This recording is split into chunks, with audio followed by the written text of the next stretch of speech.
This is the MIXOSAURUS filter page. As you can see here, every single instrument of your drum kit has its own set of filter controls. Now, before I go through them and show you how they work, let's have a look at the question, why do we need a filter, an internal filter at all? Why don't we do all the processing in our DAW? Well, the reason is the multi-track nature of MIXOSAURUS. Just like a multi-track drum kit, if you hit a snare, then you will also have audio playing through overheads, PZMs, and room channels. Let's have a listen.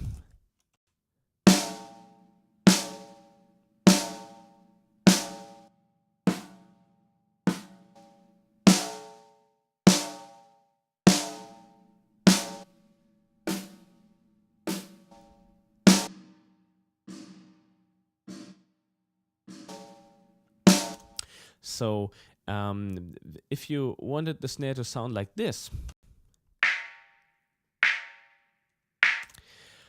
what would you do in your DAW? If you only applied this filter to the snare channel, then this would mean that in the overheads and the other channels, the portion of the snare signal is unaffected. It still has those low and high frequencies.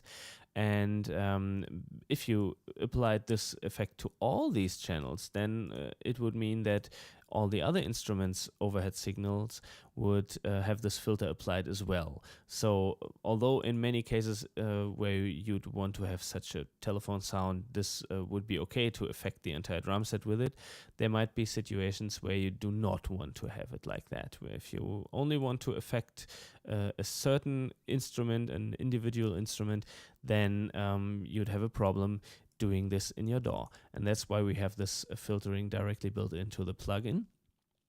And yeah, let's go through the controls now. So let's start with these three buttons here. We have filter type selectors, low pass, band pass, and high pass filter can be selected. Then we have the frequency knob that sets the frequency of the filter, the resonance knob, and we have one button here that swaps the positions of the filter and distortion algorithms in the signal chain, the signal flow. There's another video covering the distortion, and in this video you will hear a few examples of how this toggling, the swapping of positions can be useful.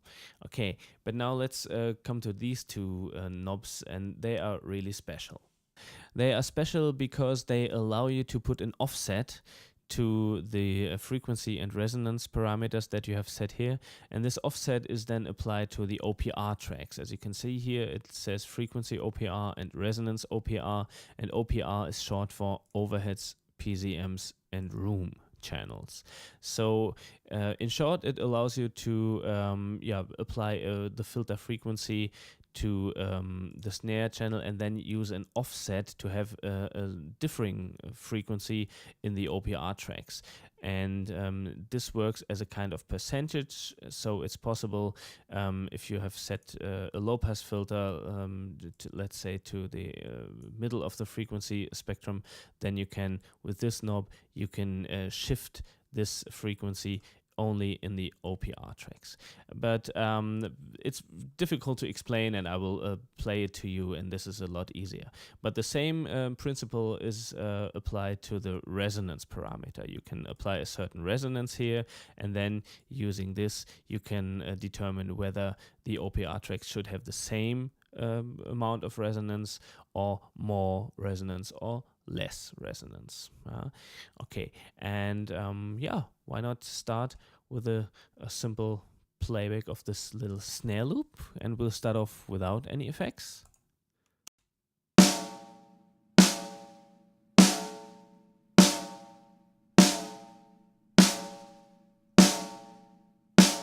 And now let's say I'd want to have it a little more snappy.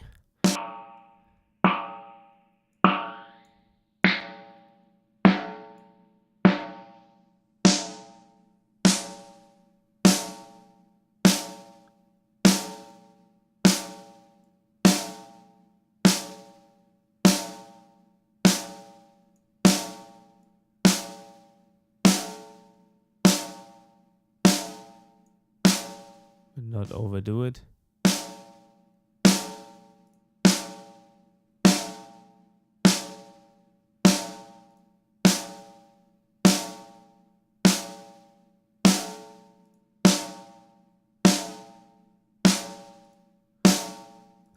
Or the opposite, if I want to have it with a little more bottom, then I'd use the high pass filter and use the resonance of the border frequency.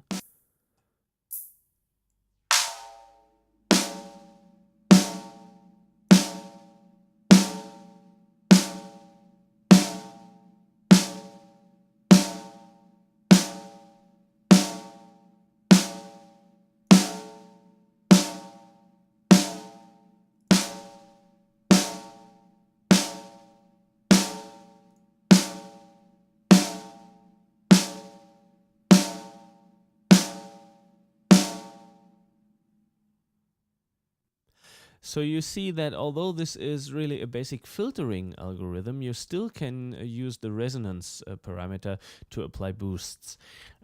Okay, well, now I'm going to do one more thing. I'm going to put this snare drum all to the right and the other channels all to the left. And this will allow you to better hear what these OPR controls here do exactly. Okay, then have a nice listen and bye-bye. Thanks for listening.